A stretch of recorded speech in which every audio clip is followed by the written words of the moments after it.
Hello दोस्तों, जय हिंद, वंदे मातरम। स्वागत है आप सभी का इस वीडियो में। एक बड़ी खबर निकल के आई है बाल्टिक नेशंस की तरफ से। बाल्टिक नेशंस यूरोप के ही एक पार्ट है। वहाँ पे 3 कंट्रीज को हम बाल्टिक नेशंस बोलते हैं। और आज की वीडियो में डिस्कस करने वाले हैं इसी के बारे में कि ऐसा क्या हुआ जो एस्टोनिया है उसने रशियन सोल्जर्स थे उनके मोन्यूमेंट्स को डिस्ट्रॉय किया, जिसके वजह से जो रशिया है उसने भी अपनी मिलिट्री पावर को डबल कर दिया है। तो शुरू करते हैं।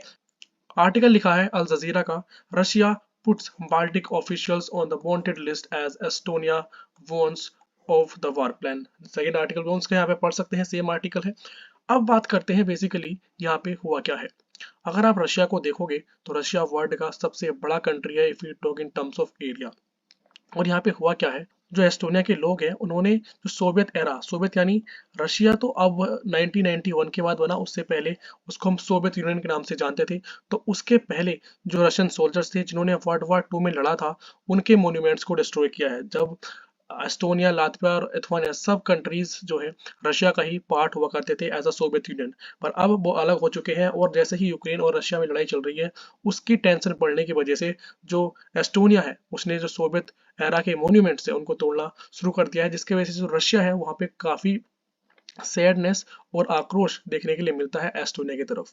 यहाँ पे जो रशिया है उसने क्या काम किया है, जितने भी टॉप ऑफिशियल्स थे बाल्टिक नेशंस के उनको वांटेड लिस्ट में डाल दिया है। अगर इस टाइम आप रशिया की हालत समझोगे तो कुछ बहुत ही एग्रेसिव हो चुकी है अबाउट दीज कंट्रीज, क्योंकि जो ये लोग कर रहे हैं ये काफी बेकार है। काफी बेकार इसलिए है क्योंकि अगर आप किसी सोल्जर्स की डिसरेस्पेक्ट करते हो तो बिल्कुल सही नहीं होता। और बेसिकली उनके आप स्टैचूज जो लगे हुए हैं, उन्होंने अपनी आहुति दी एक वर्ल्ड में, एक वर्ल्ड वॉर के लिए, अपने कंट्रीज को बचाने के लिए, वर्ल्ड को बचाने के लिए। उस टाइम पे आप उनके स्टैचू को तोड़ रहे हो तो एक बहुत बड़ी बात हो जाती है अपने आप में ही।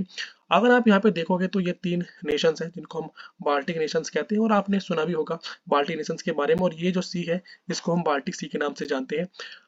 आगे बात करें तो यहाँ पे लिखा है कि जो एस्टोनिया, लातविया और लिथुआनिया है, हमें पता है कि ये सब उसी के रशिया के पार्ट थे। और सोवियत यूनियन कब टूटा था? 1991 में, after cold war. Cold war के बाद सोवियत यूनियन है कई सारे पार्ट में टूटा था, जिसमें से 3 पार्ट ये भी थे। आगे बात करें तो जैसे कि ये एस्टोनिया, एस्टोनिया एक इस टाइम पे ऐसा कंट्री है, और ये लातविया और लिथुआनिया तीनों ऐसे कंट्रीज हैं जो यूएसए से काफी इन्फ्लुएंस्ड है। और ये रशिया के लिए एक तरह से थ्रेट बने हुए हैं, जिसकी वजह से रशिया अपनी रेगुलर एक्सरसाइज इस रीजन में करता रहता है, यानी बाल्टिक सी में अपनी जो मिलिट्री पावर है, अपनी नेवल पावर है, उसको डे बाय डे इंक्रीज करता रहता है ताकि अपना जो प्रेशर है इस एरिया पे बनाए रख सके। और अगर आप आज के टाइम की बात करो तो रशिया पूरी तरीके से यहाँ पे हमको आइसोलेट देखने के लिए मिलता है, क्योंकि अगर वेस्ट में देखोगे तो वेस्ट में सारे कंट्रीज यूएसए के इन्फ्लुएंस से हो चुके हैं। और जो अपना ऊपर वाला रीजन है, नॉर्थ वाला, उसमें काफी ठंड होती है, तो वहाँ पे रशिया इतना ज्यादा एक्टिव नहीं है। और इसीलिए हमने देखा कि जो एस्टोनिया है उसने एक स्टेटमेंट भी दी है कि जो रशिया है उसने अपनी जो मिलिट्री पावर है, उसकी ट्रूप है, उसको डबल कर दिया है।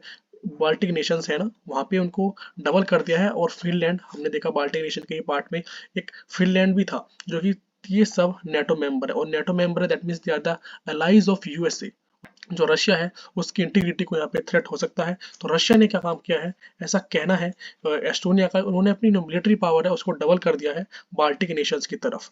और साथ ही साथ जो एस्टोनिया है और ये बाल्टिक नेशंस है, उन्होंने क्या काम किया है, अपनी जो मिलिट्री पावर है उसको ज्यादा स्पेंडिंग देने लगी है। मतलब अपनी जो उनकी जीडीपी है उसका 2% और ज्यादा इन्होंने अपनी मिलिट्री स्पेंडिंग पे लगाना शुरू किया है। जैसे कि हमें पता है कि जो क्रीमिया को आप जानते होंगे, क्रीमिया जो रशिया ने अनेक्स किया था 2014 में, उस डर से, उनका डर है बाल्टिक नेशंस का, कभी ऐसा ना हो कि रशिया हम पर भी अटैक करके हमको भी अपने तरीके से सीज कर ले।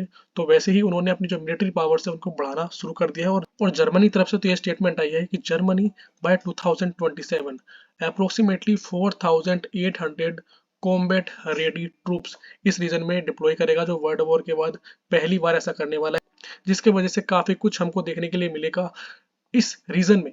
और आगे क्या देखता है, क्या नई मेजर जियोपॉलिटिकल डेवलपमेंट हमें देखने के लिए मिलेगी, बता दूंगा वीडियो में आगे। पर उससे पहले, जाने से पहले आपके लिए एक सवाल, who is known as the Napoleon of India? India का नेपोलियन किसे कहते हैं? फ्रांस में तो हमको सबको पता है नेपोलियन ऑफ फ्रांस था, पर इंडिया में नेपोलियन किसे बोलते हैं? क्या वो अशोक, अकबर, समुद्रगुप्त या चंद्रगुप्त? इसका आंसर आपको कमेंट सेक्शन में बताना है। और आज के लिए इतना ही। Thank you.